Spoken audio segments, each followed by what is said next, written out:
Hey, I hope everybody can hear me okay. Chef, can you hear me Yep, okay? yep, I hear you. All right. I don't have sound, but hey, welcome to Combat Vet Vision. This is a platform where we get to talk about veteran stuff. This is for combat vets. This is for veterans. We're going to be able to do a lot of really incredible things.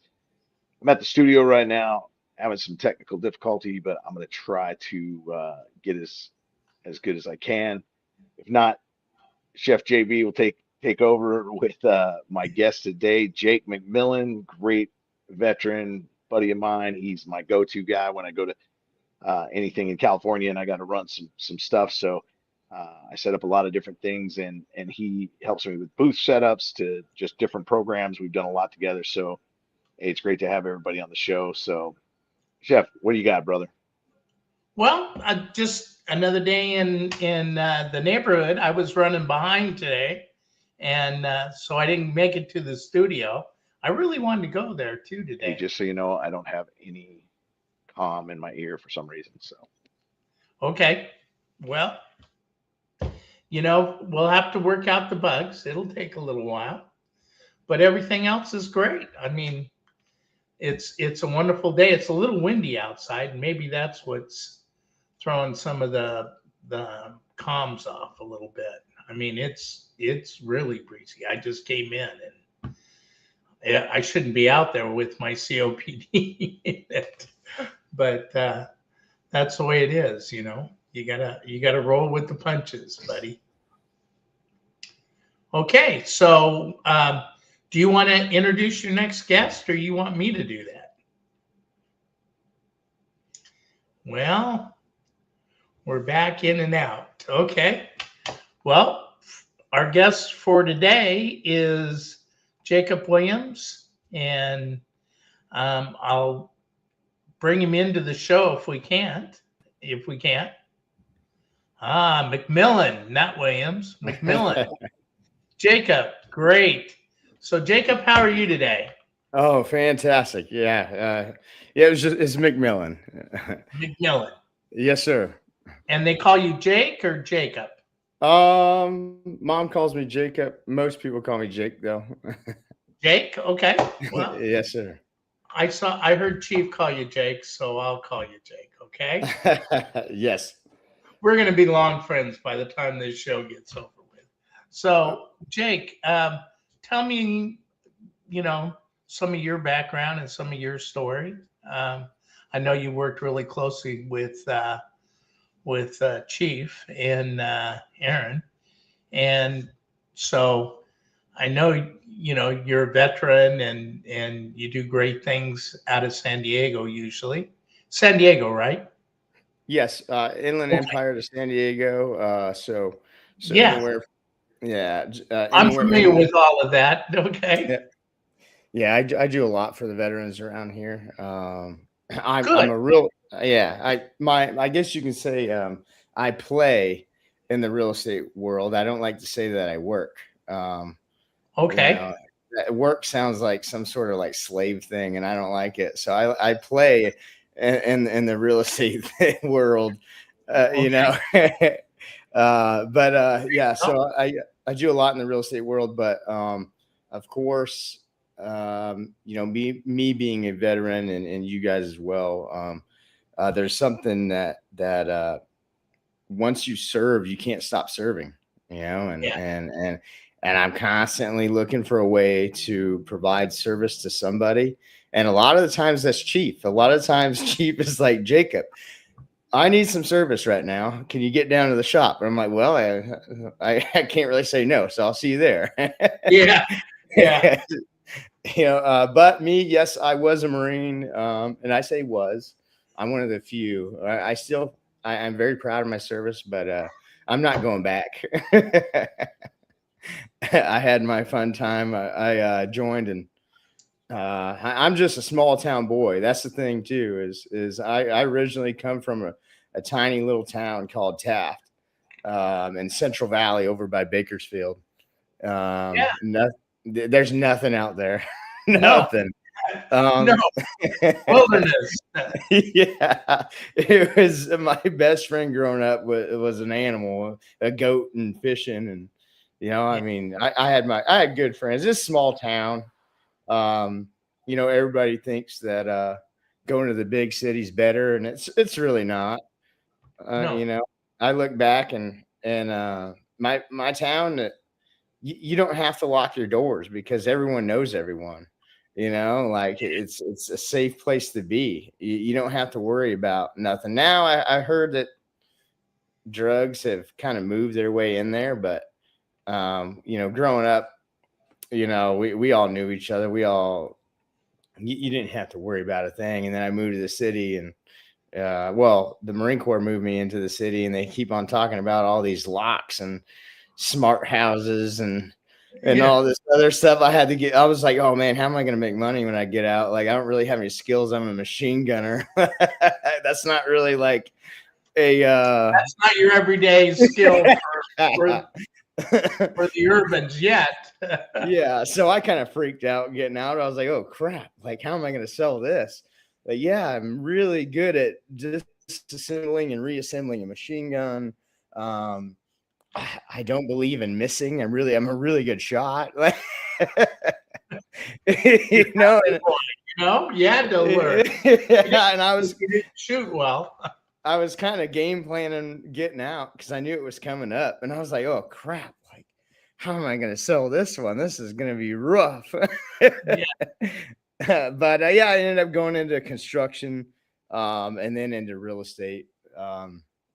And of course I continue serving. It's in our blood, and we did join the Marine Corps or the Coast Guard or the Navy for ourselves. I of course, like every other small town boy, I was like, I'm going to win the war on terrorism, and our world is going to be free and at peace. Like that was my mindset going in there. I was like, I'm just going to go in there. I'm going to destroy everybody and then save the world. Like my unit, not me, my unit. In fact, I'm wearing the shirt today, 3-7. And I'm just like, man, we're going to go, we're going to defeat the enemy, and everything's going to go back to peace. And, it didn't turn out that way. No. Yeah. I was like, darn it. But that was my dream. Going in there, and I was like, oh yeah, but obviously things changed, and I had to grow up and get a real job, and everything goes. I mean, obviously everybody has their reason. Obviously, like my family is absolutely wonderful, and then of course, like I love desert racing, hence Warrior Built. I was like, one of these days I am going to build a trophy truck. I don't care what it takes. I'm going to build one. If not, have goals, right? Yeah, exactly. But it only takes time and money, Jake. No, only like $3 million to get started with a trophy truck. I don't know the exact number, but trophy trucks are they're not the cheapest toy out there. No. Yeah, but I like boats. I'm in the same boat, so to speak. Are you down at the river a lot? I don't do a lot of rivers, but I used to do a lot of oceans and a nice 80, 90 foot motor yacht would work, suffice about 3 million, same as yours. Oh, that's that's a monster. 90 feet. Yeah, but my days are going faster. They're kind of limited. I'm not as quick as I used to be. I could never race a boat anymore. After about 110, 115, I'm, that's fast. I mean, as you get older, you start to realize that your love for life and your thirst and to serve is the same thirst. It's like, do I go fast and maybe not live any longer, or do I slow it up a few paces and maybe get to the next block in the next day, so to speak? So yes, that's the rationale.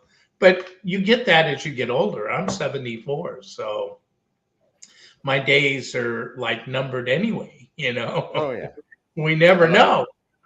Yes. I was never supposed to be 40, when I was younger. So those days are kind of gone, Jake. Yes. But it's good. I still like going out and watching them. I still, I love the ocean. I love the beach. I love the sunsets and, all around the world. Caribbean, Hawaii, Bahamas, Belize, Mediterranean. I've been a lot of places. So That is rad. I'm blessed. I'm blessed. So, yes. That is amazing. I'm going to get to that level. It's coming. You'll be there someday. Yep. It's God has blessed me. I married my wife is from the Ukraine, like Chiefs, like okay. Aaron. Okay, so we have that in common, but Yes. we also have Mike DeLeon, and if you know Mike, Who doesn't know Mike? Yeah, who doesn't know Mike? So Yeah. that's our commonality. But why don't you? Have you ever been on our show before, Jay? Not the show in particular. Okay. No. Yeah, this is my first time. Why don't you give us kind of a rundown of how you got here, so to speak, from Taft, California. I had one. Yeah, I had one heck of a Joe Dirt story. That is for sure. Okay. Just it's so funny and I sometimes I don't believe myself. But like I was adopted at a young age by the McMillin family. Okay. My mom was schizophrenic in the drugs or whatever she was doing. I don't really care. I met my dad once and I wish I would have never done that, but yeah, so like my dad's side literally abandoned me in court. Literally told the judge I wasn't allowed to use their last name. My grandpa was like, because I was conceived in a mental asylum, hence why like I'm kind of crazy. So it's all good. Okay, but that's all right. We're all crazy in our own little way. Yeah. That's why I found the Marines. I was like, yes, finally somebody like me. Yeah. They're like, all you have to do is carry this giant machine gun, point and shoot, and I'm like, I found my dream job. Yeah. Like, this is all I get paid to work out and to shoot guns. They're like, yeah. I'm like, okay. I was right at home, But either way, so small town boy. I went into the wonderful McMillin family where my dad, I call Mac McMillin. I don't give a crap about blood. He is my father. He is the most outstanding man I've ever seen in my life. Just a gentle giant, 6'2" Scottish monster. And then I was literally the milkman's child. The stork brought me in, so there was 2 natural already in the family. I came in, disrupted everything, I guess you can say. So 2 natural, and then me, and then after me was 4 adopted, 3 more adoptees. So 4 total, and then multiple foster care. So my mom and dad really served and really did a lot. My dad taught me a lot about balance and that's kind of what shaped me to where I am today. I'm a hardcore patriot, but I'm a hardcore hippie at the same time. Like I'm 100% in freedom and balance, and I love hunting, but I was taught by my father, you only kill what you're going to eat. You know what I mean? So there's a balance. And so they taught me, he taught me everything I know today about being a man and serving others. And people would call him in the middle of the night saying, hey, I got my truck stuck, and he wouldn't hesitate. he would hop in his old truck, even though their trucks are nicer and better than his is older and ugly. And he would go out and he didn't care. He would help anybody who asked him. My dad was the most generous man I ever met in my life. And that's where I get my generosity from. And anytime Chief calls, I'm like, well, my dad would smack me and tell me to grab the keys and get driving. Like, come on, Jake, what are you waiting on there? Yeah, Chief needs you. You know? And of course, like my mom, you know, wonderful young lady. She has a heart of gold. And you know, one of the big reasons, you know, that us children had a place to call home. And it's so heartwarming to know wonderful people like that exist, and they deserve so much. And that's kind of the reason why I'm so motivated in my life is I would like to repay people who do good things for people. You know, like my parents. There's so many others out there, like you and Chief. You know, you guys, especially Chief, he works his freaking ass off for so many people. And I can't wait until I'm in the position to where I am assisting all those people that are given so much, and they give their heart and soul for people, and they don't ask for nothing in return, just a good time, you know. And it's so beautiful. And me and Chief were talking similar to this stuff last night, is beauty of service, the beauty. And even though war fucking sucks, and I can't get the smells out of my nose, I don't, like, if you've ever been hit by an IED, you know what it smells like, and it smells like shit. Yeah. And I will never get those. I will never get those images out of my head. Yes, I saw some hard, like, that's where I'm like, I'm a hardcore patriot, and like, I'm proud of what I did, but I will not condone war. It is so disgusting.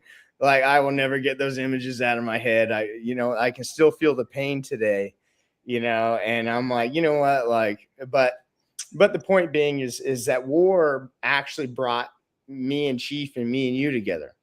At the end of the day, and you know, I've at the last time me and you guys spoke, it was private, and I was talking about God, and I'm kind of new to Christ, and he saved me. He actually saved my life. I was going to kill myself, and God saved my life. I had hit rock bottom. I was homeless. I was living in a trailer, and I was once very successful, and I had lost everything, and I was down to nothing, and I just felt completely worthless. And God decided that I was good enough to save. So he slapped me a little bit. He ruffled me around. He threw me and dragged me through the dirt. and he you know, did what God does. He teaches you some amazing lessons. And I was like, man, if I hadn't have gone to war, if I hadn't have gotten all these experiences, I wouldn't have met such wonderful people like you and Chief. I watch Chief from a distance. I watch how amazing he is to other veterans, and how he gives his entire life to helping others. And it's the most amazing thing. And it all started in war. And war is so ugly. It is the nastiest thing. But these beautiful flowers, like Mr. Aaron Chief over there, a beautiful flower like Aaron came out of war. You know, like. You know, the soil is disgusting, and it's filled with blood, but yet you have such wonderful people that take something so disgusting and make it beautiful. Like, us humans are truly sent from God, that we can take blood from the soil and turn it into a beautiful flower. And instead of dwelling on it, we're like, no, we're going to use this energy and we're going to go help these guys. Like, you know, like, that is the most amazing thing. And it's thanks to war, I have this in-depth thought process, and you know, I reflect a lot. I meditate a lot. I have conversations with God all the time. He's probably pretty annoyed right now. I'm constantly talking to him. Yeah. You know what? Yeah, exactly. You know, and it's just like, man, like, friggin' the ups and downs and the stress. You know, I didn't realize how bad a PTSD I had until I quit drinking alcohol. Yeah. then alcohol wasn't your problem. You were your problem. Exactly. It was just hiding. It was hiding all my pain, Yeah. I got out and I couldn't look at myself in the mirror. It was painful. I kept on asking like I didn't know who I was. I had no clue. I guess you can say like, a combination of like survivor's remorse and just all sorts of stuff. And I was just like, man, like, why am I even here? Like, what's my, questioning everything. Like now that I can't friggin' destroy people, like, what am I supposed to do? Yeah. So it was rough. Yeah. So thank goodness I found Chief and the crew. They're always helping me, and I'm always helping them. It's just a beautiful circle of humans helping humans. And at the end of the day, like I don't care who you are, eventually you're gonna need help. The biggest part was fighting myself. Like I'm so good at doing everything by myself. Like I just would never ask God for help. And I was like, I wouldn't ask my mom and dad for help. I would never ask nobody for help. I'm like, no, it turns out you need help every once in a while. Yeah. And God was like, stop trying to be God. You're not perfect. Go ask for help. And I was like, oh, dang it. So I had to kind of gut check myself, and here we are. Okay. Yeah. So how long did you serve for? I did 10 years. The whole, 6.5 years I was in 3rd Battalion, 7th Marines. 2 tours to Iraq, 1 to Ramadi, 1 to hit Haditha, Haqqaniya area, all the way up to the Syrian border. And then I did my 3rd deployment was to Sangin, Afghanistan. And then my 4th deployment was in Sangin, Afghanistan as well. And all 4 tours was with 3rd Battalion, 7th Marines, same unit. And then during that time, I got hit by a lot of IEDs. I don't know what it was, but I don't know if I was the magnet or the IEDs were the magnet, but either way, I hit a bunch of them. And it rings your bell quite a bit, especially the 5th one. I was on my 3rd tour, I got hit by 3 IEDs. 4th tour, I got hit by 3 more. One of them was just a monster. And it really jacked me up. I mean, unfortunately my gunner got wounded pretty bad. His face is pretty jacked up from it. He's doing good now. He's down in Bakersfield. Austin Wells, he was my gunner. And that one rung my bell. I'm still recovering from it. I have a little bit of memory problems, a little bit of stuttering and slurring every once in a while. But I'm learning to deal with it. I carry a handy dandy notebook with me now, so I don't forget things. So yeah. But it was pretty gnarly. And then plus not only the improvised explosive devices, but I was also within super close proximity of a couple RPGs and hand grenades, explosions. It was gnarly, especially my 3rd deployment. It was nonstop. Every single day we were fighting. It literally turned into clockwork. It's hard to explain, but if you can imagine, like, you can see some videos online. 3rd Battalion, 7th Marines, or 3/7 in 2010. You'll see some videos on there, and it was just nonstop, freaking calling in air firefights every single morning. RPGs, recoilless rifles. My truck twice got hit by a Dishka the 14.3 millimeter anti-aircraft gun, which is Soviet, and that one is pretty gnarly. Whacked my front windshield when my Corman was in it. And then another one up on a hill. It went through my armor on the weak part of it. Because there's like on the bottom of the door, there's like a weak part of the armor, and that anti-armor incendiary round, they were using incendiaries, and it boom hit the side of my truck, bounced around the cab, and almost took off my ass. It literally went right under my ass, right underneath it. And but the door smacked me in the face pretty hard.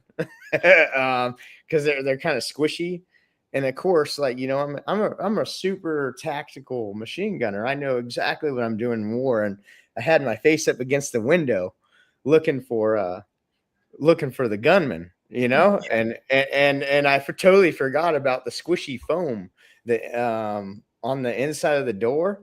And it's just enough movement to really rock you. And so I'm looking through the window, and boom, around it, the door smacks me in the face, almost knocks me out. I'm like, oh fuck. And my platoon sergeant looks back, and he can see a beam of light. My call sign back then was Mouse. And he's like, Mouse, don't tell me that's a beam of light. I was like, Gunny, that's a beam of light. He's, oh shit. Our butt puckered just a little bit on that one, you know. And so Gonzalez, my driver, just couldn't hit the reverse button fast enough. So we back out of there, and we just have a turret defilade to where our turret can see above the hill. And we sat there, we couldn't find them, but we had some gunships that came on site and took care of those guys. So yeah, that was gnarly. Nice to be able to call in the gunships, isn't it? Yeah. I'm not one for calling people, but at that time it was nice. Yeah. It was it was those A1 warthogs, you know, come in. Oh A1 yeah. guns.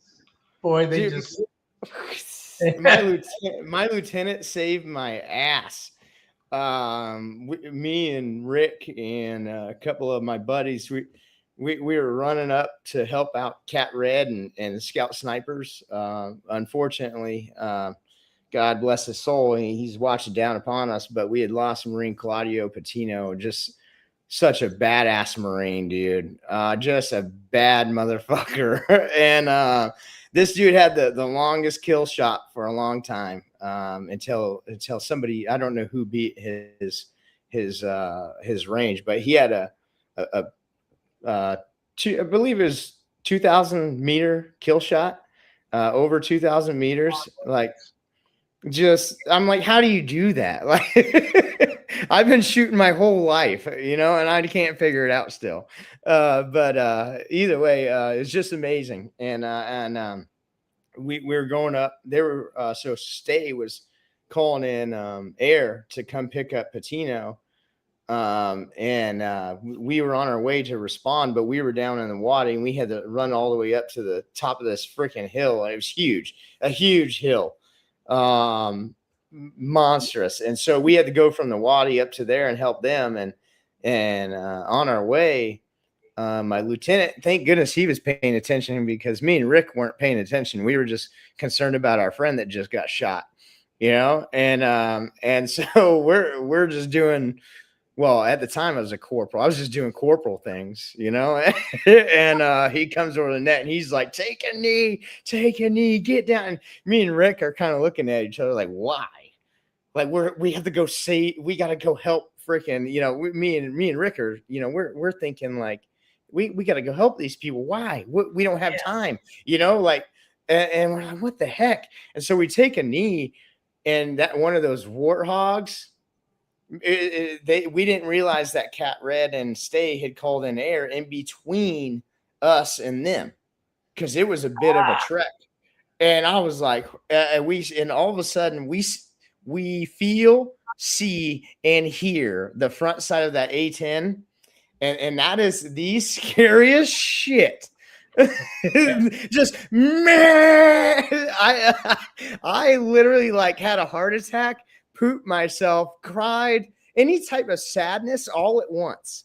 Like it's Yeah. just the amount of power and force that warthog produces is the scariest freaking thing. Like, yes, it's not a 3,000-pound bomb. It's not a Moab, but that gun, that cannon coming at you, and it's close to you. It's not very far away, like the bombers. This thing's close, and he's staring right at you, and he's gonna send one of those 30-millimeter cannons up your ass. And Enemy don't like that. Yeah. It is no, that was the most intense thing. Like, and thank goodness my lieutenant was paying attention to the radio and paying attention to the Blue Force tracker and where we were versus where they were calling in air, because if he wouldn't have stopped us, we would have got it would have been green on green. That A10 would have waxed us like it was nothing. There's so much firepower coming from that jet. Oh man, It's unbelievable. What is it, like 3,000 rounds a minute or something? 5,000? Yeah. I just kept on thinking about that Adam Sandler movie where it's like, thank God I called that guy. Yeah. You know, like I was just like, thanking goodness that those guys are on our side. The fact that that A10 comes from the United States and not somewhere else, I was like, oh, thank goodness. Yeah. That is it. Yep. Those guys have got to be really radical to go up against something like that. I mean, it's, first off, you know, I couldn't understand that, you know, personally, being that radicalized, and, you know, 100 virgins, that's what they get promised, you know, when they die as a martyr, you know. And I give them credit, though. I give them credit, and you have to. You have to give the enemy credit. And yeah, they're not dumb, but you know what? It's like they're so ideologically set. It's unbelievable, you know. It's they don't stop for anything, you know. It's it's sort of like the old bonsais, you know, in World War II. The reason that they went to 45s for officers were because the bonsai troops of Japan, they tie off their arms and their legs in case they got hit. They could keep going and keep killing, supposedly. So the officers have 45s because you catch an arm or a limb, it's gone. It's not a tourniquet in a hole, it's gone, you know. So it's pretty crazy. Yeah, those bonsai guys, and even even the Viets, you know. You know, I mean, you know, I read a lot of Robert T. Kiyosaki. He's definitely my favorite author. And I've read every single one of his. I have all his books here, and I've read every single. The thing is with traumatic brain injury from the IEDs, I have to read every book 3 times. It's just it is what it is. I just do it.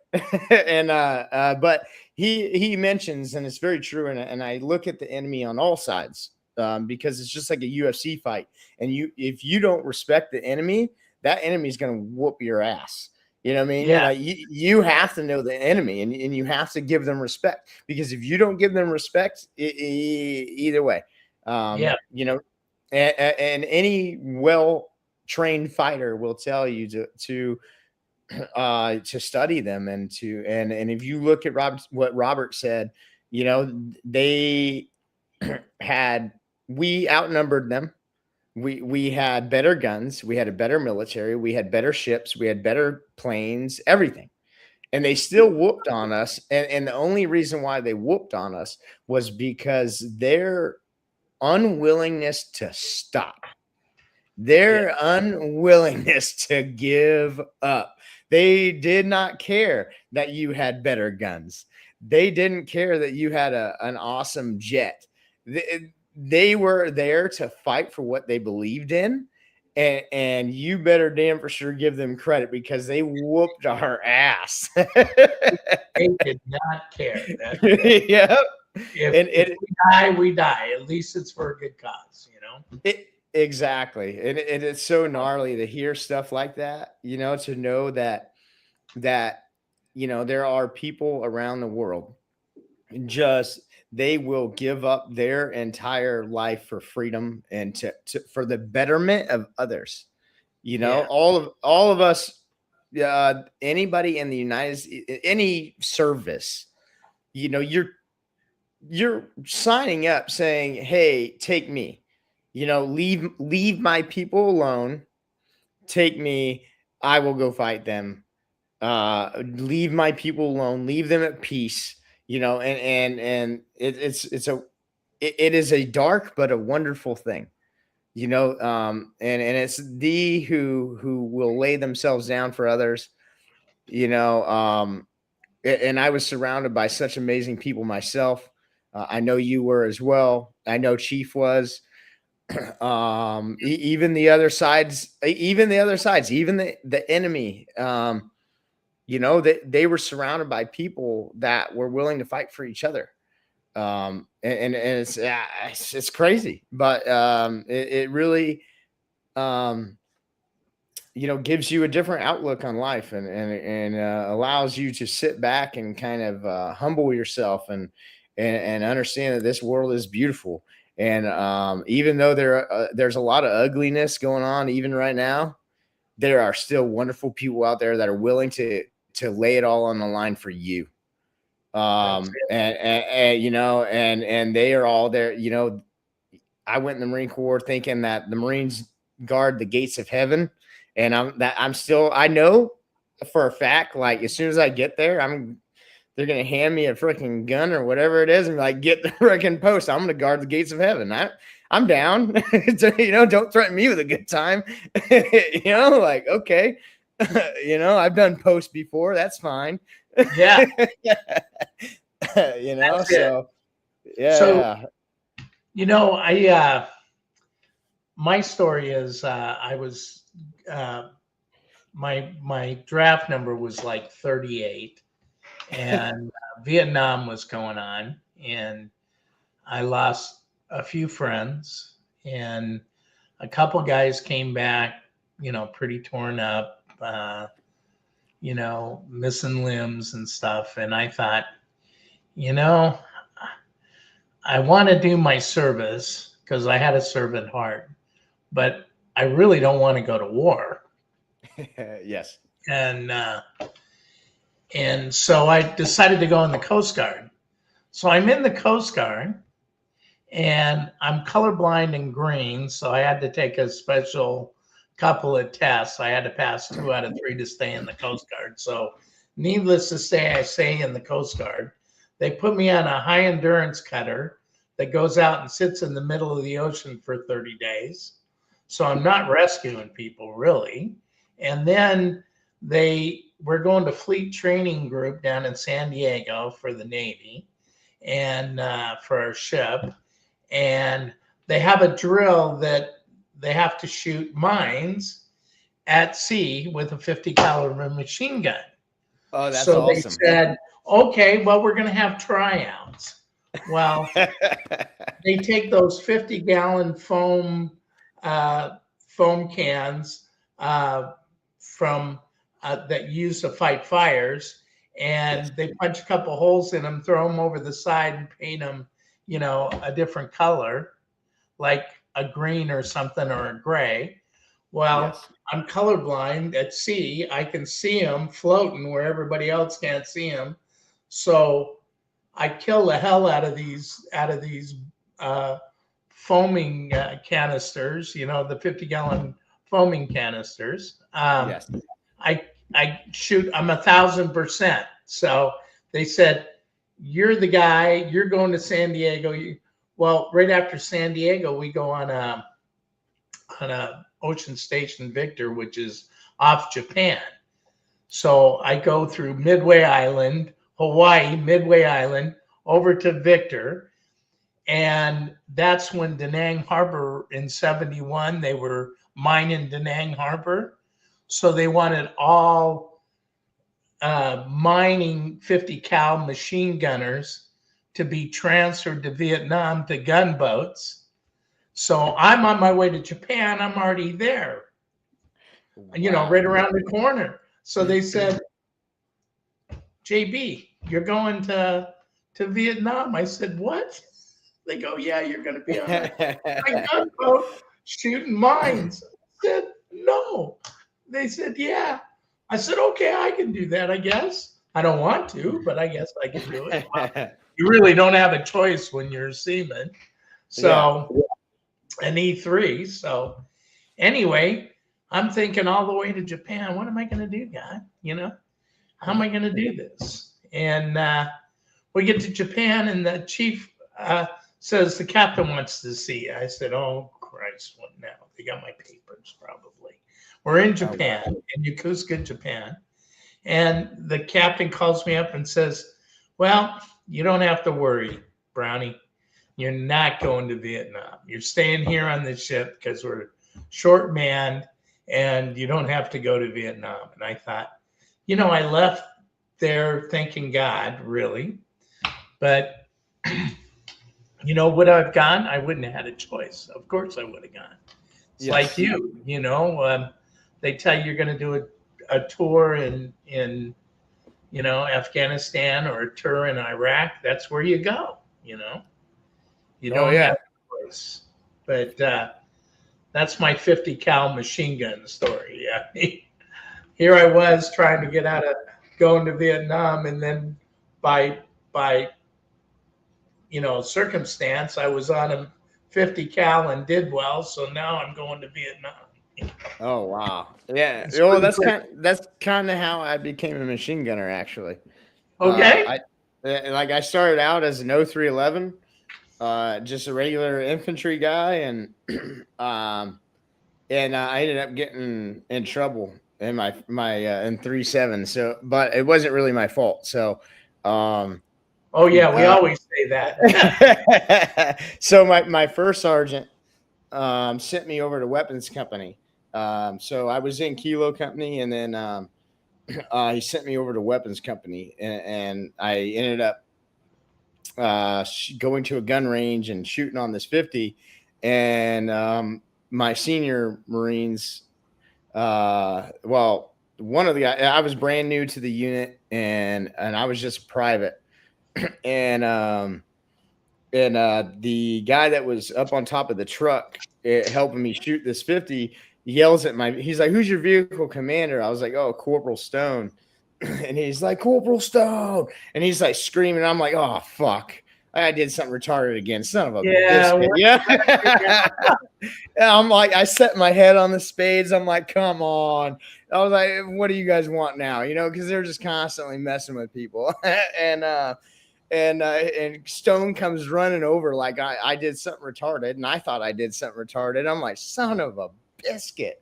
And he comes running over, and the gentleman up on top of the truck was like, hey, this one yours? He's like, yeah, why? What'd he do? And he's like, oh, he's pretty freaking good.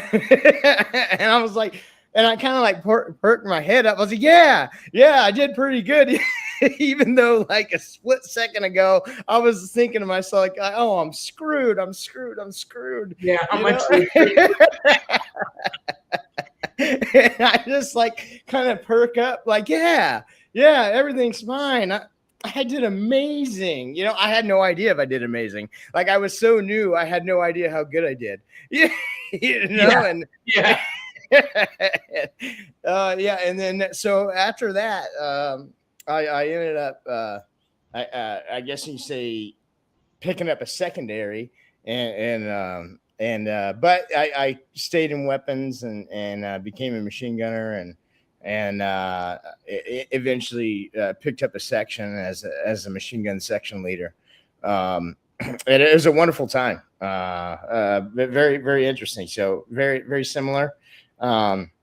Obviously, you were shooting aquatic IEDs and me, I thought I was in trouble and I ended up winning a gun position. I was like, I don't know if I regret this decision, but all I know is I don't have to hike.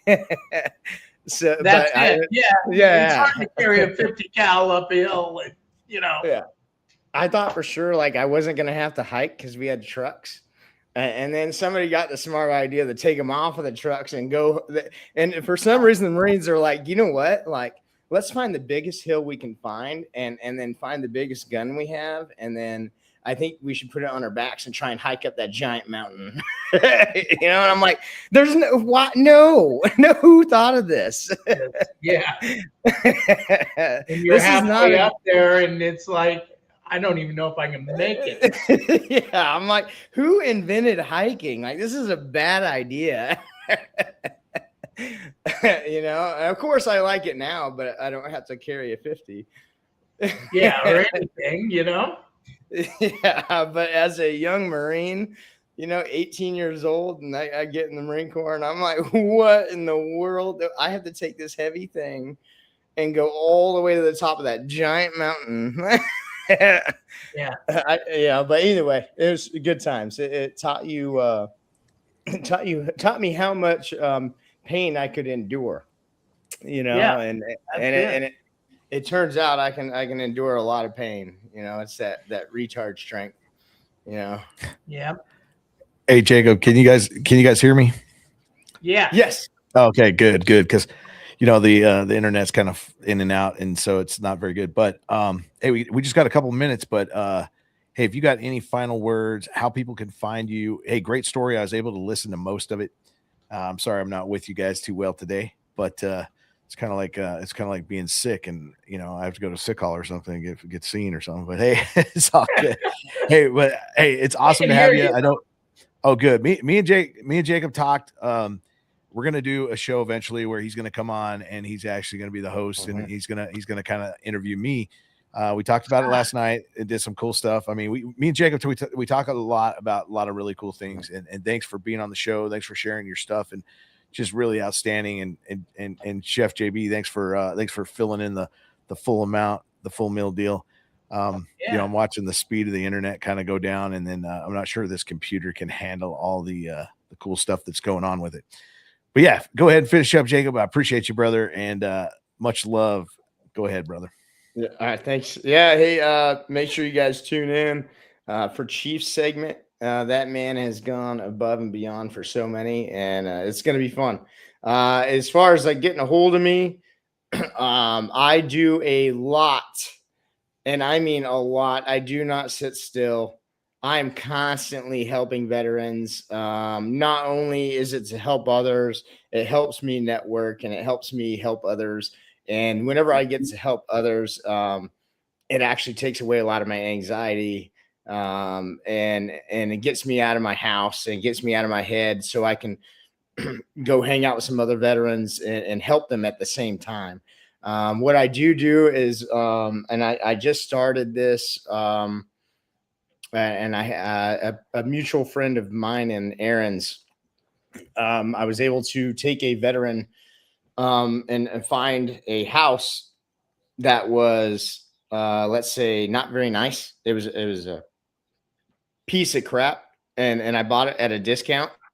And then I had him and his wife pick out the stuff they want to put inside of it. They kept on sending me turnkey houses that were at the top of their budget and all this and that. But as well as you guys probably know that housing affordability right now is at an all-time low. Luckily, I have found a way around that, and it's because I used to flip houses. And so I use that same tactic. And so I found this piece of crap house. And I completely gutted and rebuilt the entire thing And I was able to get him and his wife into a brand new home to them, and everything in it was brand new. So it really was a brand new home, but it was $100,000 less than the homes they were sending me, because the homes that they were sending me, of course, like, that your loan officer says, hey, this is what you can do. And of course it's, everything at the top of your budget. You're like, oh, I definitely want that. And I'm like, listen, you're going to be house broke. You want to, go a little bit lower. And so they had faith. They were like, okay, we'll listen to you. And I was like, okay. So, and I kind of gave them a little bit of, I guess you can say, real estate financial advice. And I highly suggest you guys do your own research. But what I did for this gentleman is I took a crappy house, and I bought it at a discount because the VA wouldn't have bought it. It was in such bad condition that the VA would not have bought it. Yeah. And so I rebuilt it to where it would, except for because we found a house that nobody wanted. They were able to finance it lower than what the rest of the houses were going for. And they're sitting on equity now because the house is worth more than what they financed at. But it's pretty awesome. It's something that brings me great joy, is being able to hand somebody a set of keys into their dream home. This guy is literally you should see his garage, JB. Like, I mean, it's on a half acre. Okay. Before they got to me, they were looking at small houses, like small yards, maybe 6,000, 7,000 square feet yards. Now he's sitting on a half acre with his own metal garage that fits, I don't know how many cars, but it's more than one. And he's got a bunch of race cars in there, and it's pretty awesome. It is very heartwarming knowing that I can go help other veterans get into a house. And even if the first one isn't what they may not, I guess, dream of, if they give me a little bit of faith and time, and I do that, and let's say they buy a fixer, and they fix it up and they rent it, and then they build up a bunch of equity, and then they come back to me in 2-3 years and they're like, hey, we bought that little house you recommended and it's a piece of crap and we don't like it, but we're going to rent it out.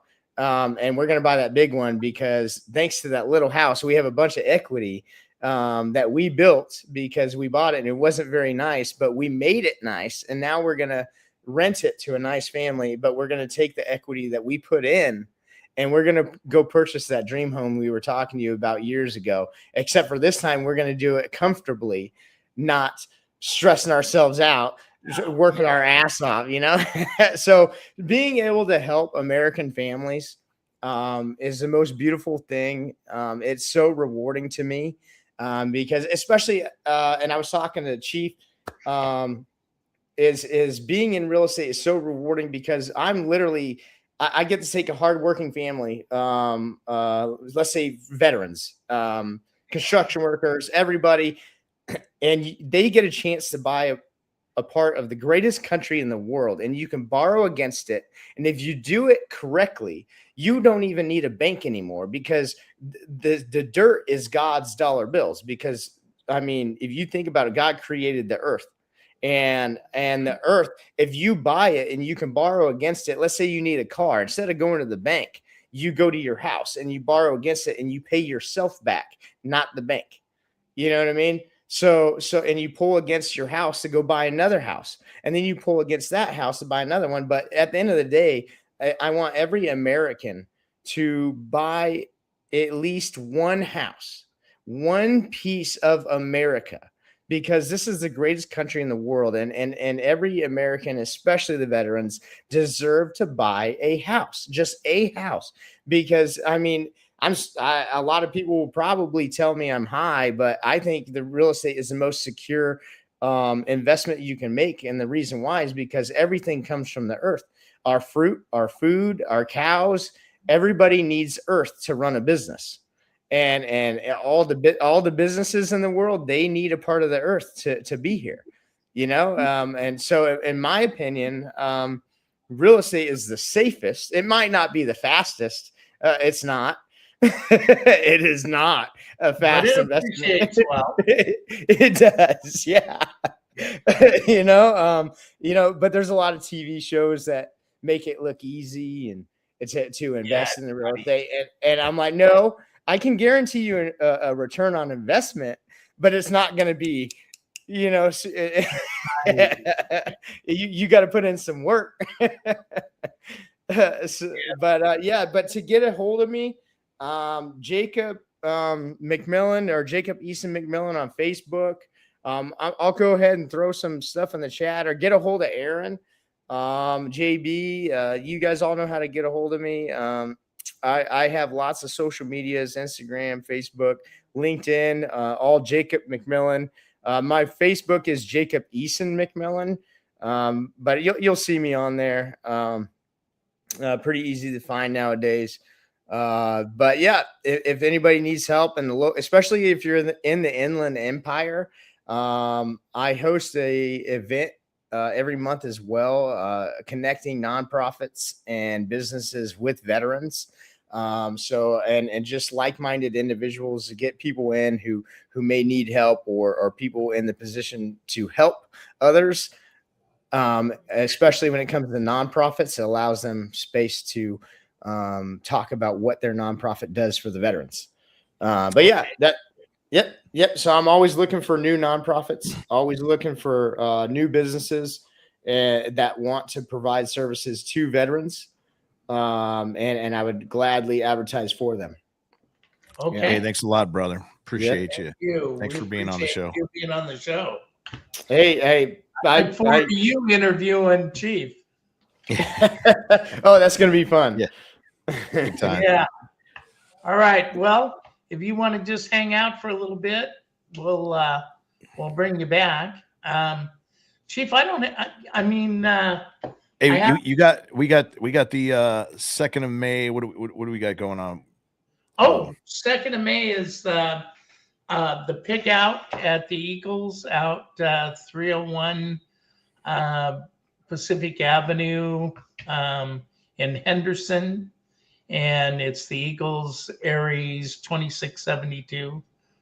I think that's the Aries, and so it's great.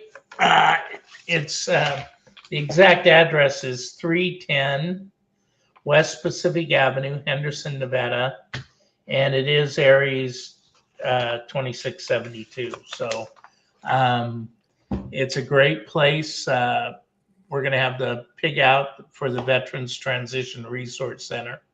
So if you're in the Henderson area and want some great barbecue, stop out and see us. Also, Marty's going to be on. He's one of the board of directors for the VTRC, the Veterans Transition Resource Center. And it's called Under the Bayonet. And it's about World War II, and his father was actually there. And they're trying to find them. They were buried there in the Philippines. So it's going to be a great show. What's that, May 10th, Chief? I believe I have him for the 28th or May 5th, but I'm pretty sure it's 28th. Yeah. 28th. Sure on the 28th of April coming up next week. In fact, week. he just got operated on down in California in LA, and he lives up in Reno area, and it came out successful. And so we're looking forward to having him on. And that's about all from me. Aaron, you got anything? Hey, Chef JB, thanks a lot for hosting the show today and making sure it happens. I know this is kind of, I just want to say thank you to all the sponsors, obviously Brian Colburn in the background, pushing all the buttons from SitchRadio.com, making this happen. The Veterans Transition Resource Center for putting this whole thing on, letting me be in the studio. Obviously the studio has kind of failed me a couple times. So we'll see until we can get that thing up and running fully, but it's great to be here. It feels awesome to be in the studio. I love having this area. It looks really cool. I'm right behind the lights, but nobody can see me because I don't want to turn it on. But and then again, all the organizations that I'm part of, Recon Chief Incorporated, just doing stuff for the veterans. The PTSD Foundation of America for the veterans that really need a lot of help and support. 6 to 9 months free treatment. Let's get you down to Houston, Texas, 100-bed facility, live in, and going through the Veterans Combat Trauma Healing Manual, a whole bunch of other things with that, all the support with all of that. And then Warrior Built Foundation, obviously doing vocational recreational support for our combat vets. But until next time, hey, Chef, you got any last words? What you got? Nope. I just bon appetit. It's Hey, great. mine, obviously, strength and honor. We'll talk to you later. Out. All right. Thanks, Aaron.